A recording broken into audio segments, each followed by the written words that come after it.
आज हम लोग पढ़ने वाले हैं इंटरनेट टाइम थेफ्ट। अगर आप इस वीडियो सीरीज को फॉलो करते हुए आ रहे हो तो आपको पता होगा कि हम लोग ने कुछ वीडियो पहले पढ़ा था कि classification of cyber crime on the basis of target. तो इंटरनेट टाइम थेफ्ट कैसे टाइप का क्लासिफिकेशन में आता है? It comes under against property. अब साइबर स्पेस में प्रॉपर्टी जो टर्म है, प्रॉपर्टी टर्म का क्या यूज है यहाँ पे? चाहे वो आपकी इंटरनेट हो, वो भी आपकी प्रॉपर्टी कहलाती है, या फिर टाइम स्पेंट ऑन इंटरनेट हो, ओके। तो ये सारी क्या कहलाएंगी, या फिर आपका बोलते हैं ना मनी रिलेटेड, ये सब भी सब क्या कहलाएंगे? आपके प्रॉपर्टी कहलाते हैं साइबर स्पेस में। फोटोज, वीडियोज, इवन आपके जो रिसोर्स है, आप जो यूज कर रहे हो इंटरनेट एक्सेस करने के लिए, चाहे वो डिवाइसेस हो गए, ओके, डिवाइसेस या रिसोर्स लिख लेते हैं हम लोग, resource, okay.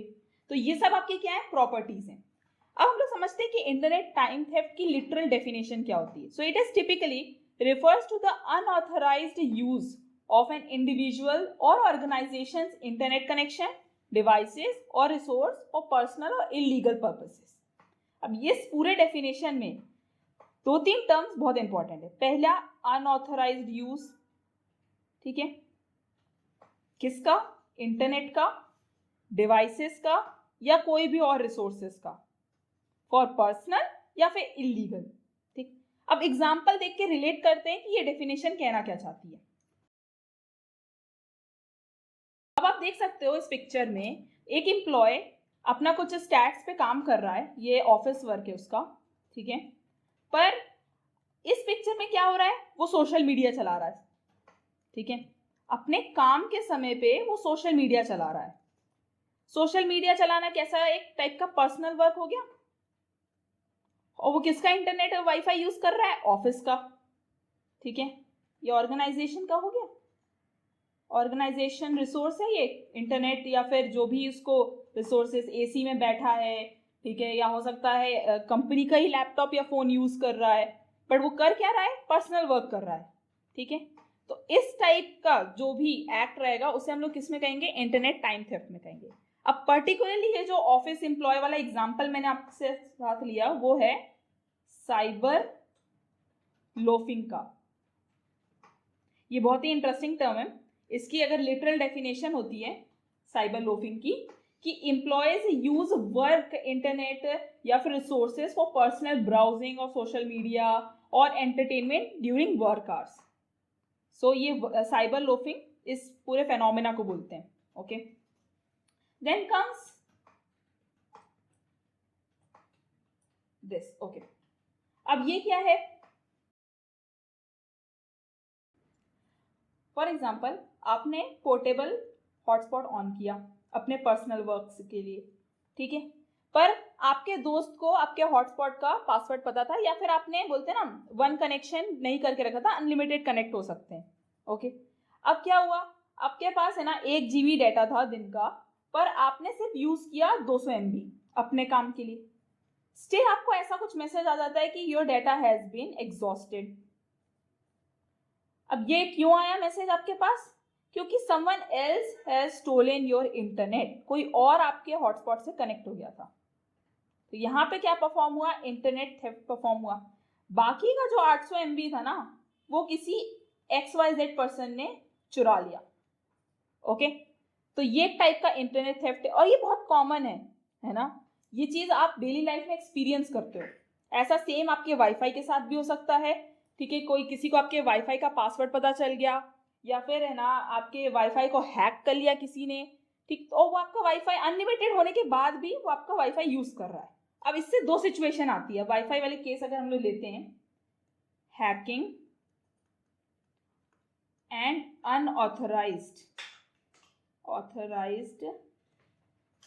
Access to internet, okay. इसमें क्या हो रहा है? पहला तो मैंने आपको पोर्टेबल हॉटस्पॉट वाला एग्जांपल दिया कि किसी को आपके पासवर्ड के बारे में पता चल गया। दूसरा, आपके वाईफाई का पासवर्ड भी लीक हो सकता है, ओके। अब इन दोनों केस में आउटकम्स क्या निकलने वाले हैं? पहला कि आपका इंटरनेट चोरी हो गया, इंटरनेट थेफ्ट, और मान लेते हैं कोई लोग बोलेंगे कि वाईफाई में तो अनलिमिटेड डाटा आता है, चाहे मैं यूज करूं चाहे पूरा फैमिली पूरा मोहल्ला यूज करे वाईफाई, क्या जाता है? तो क्या जाता है, ये होता है अगर एक वाईफाई से इतने सारे डिवाइसेस कनेक्ट हो जाएंगे तो स्पीड स्पीड है ना कम हो जाएगी, लो स्पीड। ओके, दूसरा ठीक है, इतना लोड नहीं ले पाएगा तो बफरिंग ज्यादा होगी, मोर बफरिंग।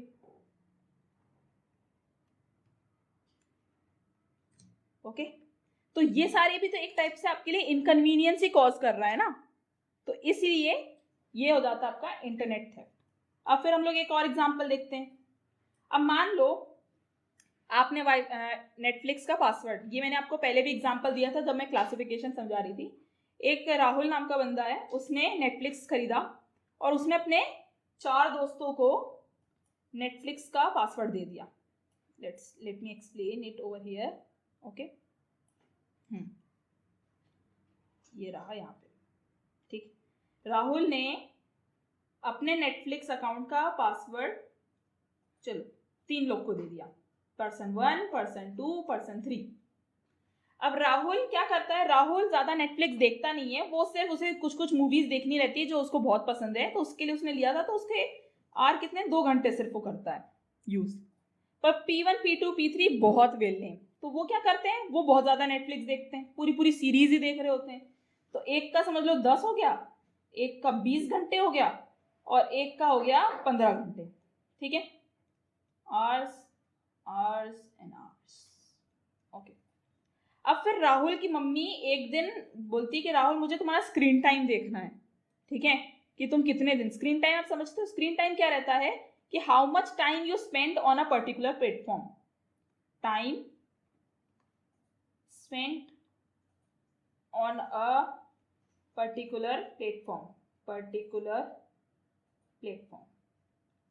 ओके, इसको कहते हैं लोग स्क्रीन टाइम। राहुल की मम्मी ने स्क्रीन टाइम चेक किया। अब उन्हें क्या पता चलता है स्क्रीन टाइम से कि यार राहुल तो 10, 20, 30 हो गए, 30 + 15 45, 45 + 2 47 आवर्स नेटफ्लिक्स देख रहा है राहुल।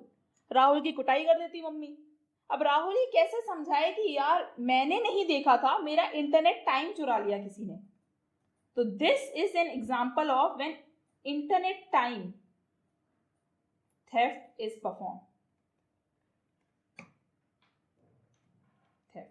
ओके, अच्छा, अब इसमें एक और चीज हुई, इसमें एक और चीज क्या हुई कि हो सकता है कि है ना नेटफ्लिक्स एक ही बंदे ने खरीदा हो, राहुल ने, और उसने सिर्फ P1 को बताया हो, बट P1 ने वही पासवर्ड P2 के साथ शेयर कर लिया, P3 के साथ शेयर कर लिया।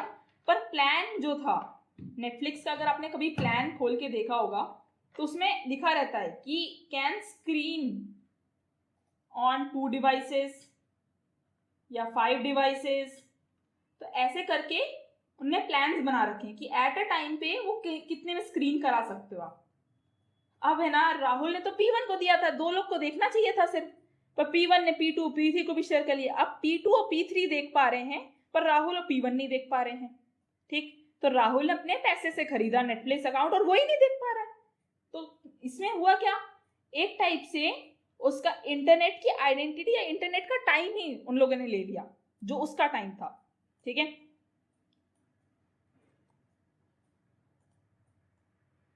तो ये हो गया। अच्छा, ये एक आर्टिकल था, अगर आप चाहो तो कभी क्यूरियस हो तो ये पढ़ लेना। ठीक है, कि most of the Indian consumers यही करते हैं, क्रेडेंशियल शेयरिंग करते हैं और इसलिए इवेंचुअली इंटरनेट टाइम थेफ्ट होता है। आप स्क्रीन टाइम अपने फोन या फिर है ना जो ट्रैकिंग डिवाइसेस रहता है उसमें भी देख सकते हो, जैसे कि इसमें दिखा रहा है 14 आवर 9 मिनट्स, ये हर चीज दिखाता है कि आपने क्या क्या चीज में कितना कितना टाइम स्पेंड किया है। अब दूसरी चीज पे आ जाते हैं, और कैसे हम लोग है ना इंटरनेट टाइम थेफ्ट कर सकते हैं। यू माइट बी क्यूरियस कि मैंने ये 2 क्लिक बेटेड इमेजेस क्यों लगा रखी। ये 5 मिनट क्राफ्ट आप लोगों ने सुना ही होगा। ओके, तो आपने कभी उनके थंबनेल्स देखे, these are thumbnails. Okay, these 2 are thumbnails, या इन्हें हम लोग बोल सकते हैं click baits, click baits thumbnails. अब क्लिक बेट क्या होता है, क्लिक बेट का मतलब होता है a bait that force you to click. Bait का मतलब जैसे मछली के लिए हम लोग वो चारा देते हैं ना, चारा, ओके, वैसे एक बेट कहलाता है. So in English you can say it bait. ठीक है, चारा दिया. ठीक है, bait that compels you to click, compels you to click, कि आओ फंस जाओ जाल में. ठीक है, तो that is called click bait. अब क्लिक बेटिंग से होता क्या है, फॉर एग्जाम्पल अगर मैं ये देखूं कि एक क्लास चौक से लिख रहा है और फिर इसने बच्चे को उठा के ही ब्लैक बोर्ड पे लिखना शुरू कर दिया, यू माइट बी थिंकिंग अरे ये क्या हुआ, चलो आओ मैं देखता हूँ. पूरी वीडियो बीत जाएगी और आपको ऐसा कुछ भी नहीं देखने को मिलेगा 5 मिनट क्राफ्ट में. ठीक है, तो बेसिकली उन्होंने क्या किया, they wasted your time on internet, time on internet. Okay, और इवेंचुअली आपका इंटरनेट भी जा रहा है. टाइम ऑन इंटरनेट या फिर टाइम एंड इंटरनेट, ये बोथ सही है, क्योंकि भाई आपको देखने के लिए आप इंटरनेट यूज तो करोगे ना. ठीक है, और इवेंचुअली आप है ना टाइम भी वेस्ट कर रहे हो अपना. तो click baiting also result in internet time theft. अब फिर और क्या बोल सकते हैं क्लिक बेटिंग के अलावा, रीडायरेक्शंस. अच्छा, ये भी बहुत अच्छा एग्जांपल है रीडायरेक्शंस में. ठीक है, रीडायरेक्शंस. रीडायरेक्शंस को मैं आपको एक प्रैक्टिकल एग्जांपल से दिखाती हूँ और आपने बहुत बार देखा भी होगा. फॉर एग्जांपल आपको एक करनी है फ्री की मूवी डाउनलोड. ठीक है, फ्री मूवी डाउनलोड करनी है. आप किसी भी साइट पे चले जाते हो. Let me show you an example. हम लोग किसी भी साइट पे चले जाते हैं. ओके, अब इस साइट पे गए, मुझे फास्ट एक्स देखनी है for example. Now this is redirecting you somewhere which is not at all related to the movie. ठीक है, जब तक ये मेन पेज लोड हुआ वो कहीं रिडायरेक्शन किया. अब उस रिडायरेक्शन में क्या होगा, उस रिडायरेक्शन में it has basically taken your internet, क्योंकि रिडायरेक्शन का जो पेज होगा उसको लोड कराने के लिए इंटरनेट चाहिए रहेगा, तो उसने इंटरनेट कहीं ना कहीं आपसे चुरा लिया. ठीक, फिर आ जाते हैं हम लोग वापस एग्जाम्पल पे. अच्छा, अब मैंने ये देख लिया, सब कुछ पढ़ लिया, सब कुछ. Let's go to any download link. फिर redirect, again it's taking your time. Redirect करते हैं दोबारा.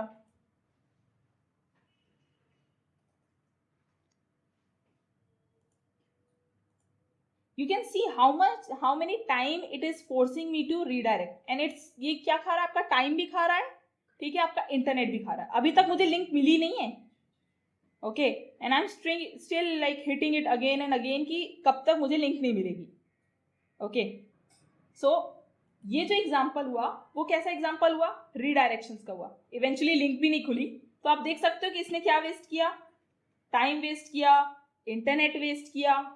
ओके, तो ये भी क्या हो गया, इंटरनेट टाइम थेफ्ट का एग्जांपल हो गया. अच्छा, एक चीज और अगर आप इसमें इस एग्जांपल में अगर आपको मैं दिखाऊं. ओके, फॉर एग्जाम्पल मैं क्लिक करती हूँ कहीं पे. Now it's redirecting me to some unknown site. Okay, now again click here to verify. फिर ये आपको कहीं रिडायरेक्ट करेगा. ये आप देख रहे हो साइड में है ना कुछ ऐड चल रहे हैं. These all links contain some or the other malicious content.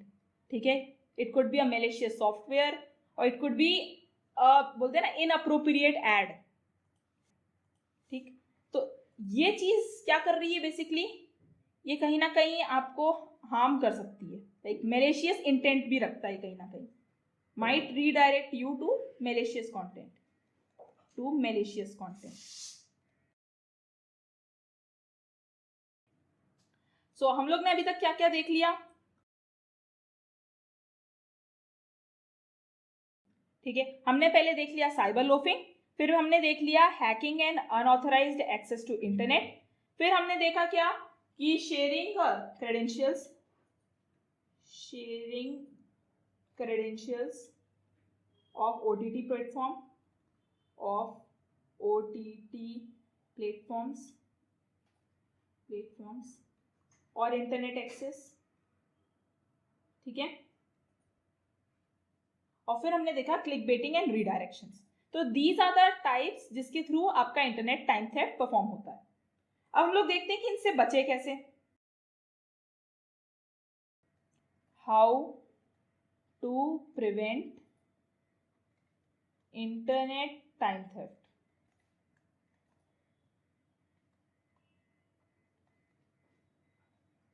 internet time theft. Okay, so first is monitoring tools. Now what monitoring tools will do, ये होते हैं जैसे कि स्क्रीन टाइम ट्रैकर का मैंने एग्जांपल दिया था ना आपको, स्क्रीन टाइम ट्रैकर, ये यूजुअली आपको अपने एंड्रॉइड्स पे मिल जाएंगे और ये क्या करते हैं, ये आपको बताते हैं कि कितना समय आपने किस प्लेटफॉर्म पे किया है। जैसे कि यहाँ पे एक मैंने स्क्रीनशॉट लगा रखा है कि आपने सोशल नेटवर्किंग पे पूरे साल में इतना टाइम दिया, एंटरटेनमेंट पे इतना दिया, गेम्स पे इतना दिया। तो ये क्या बता रहा है, ये आपके स्क्रीन टाइम को रिकॉर्ड करके रख रहा है। अब ये क्यों जरूरी है कि आप अपना ज्यादा से ज्यादा टाइम वेस्ट ना करो इंटरनेट पे वॉचिंग कंटेंट या डूइंग थिंग्स जो आपके लिए प्रोडक्टिव नहीं है, to avoid unproductive wastage of time and increase level of productivity,